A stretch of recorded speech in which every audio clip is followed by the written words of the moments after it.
इतने गरीब लोग हैं कि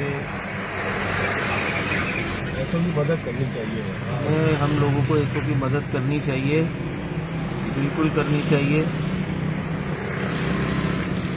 और हमें कोशिश करनी चाहिए कि हम इन लोगों का कार्यक्रम में हिस्सा लें।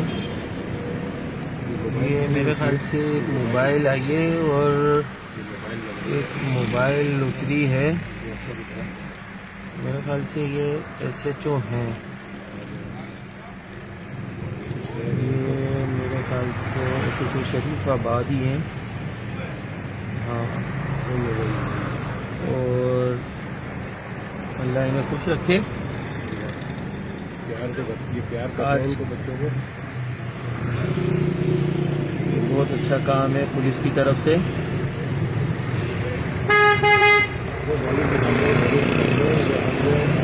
मेरे ख्याल से जो है कुछ मदद करने की कोशिश कर रहे हैं, अलिया भाई कुछ मदद करने की कोशिश कर रहे हैं।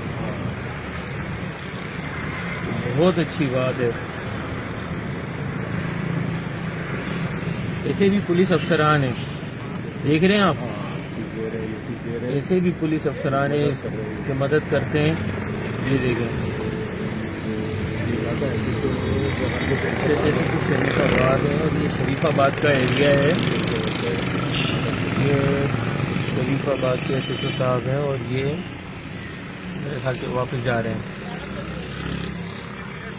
ये बहुत अच्छा काम किया है इन्होंने, इन गरीबों की मदद की है। और ये मेरे ख्याल से पेट्रोलिंग के निकले हुए हैं। बहुत अच्छी बात है यार, बहुत अच्छी बात है। ऐसा ही होना भी चाहिए, ऐसा बिल्कुल।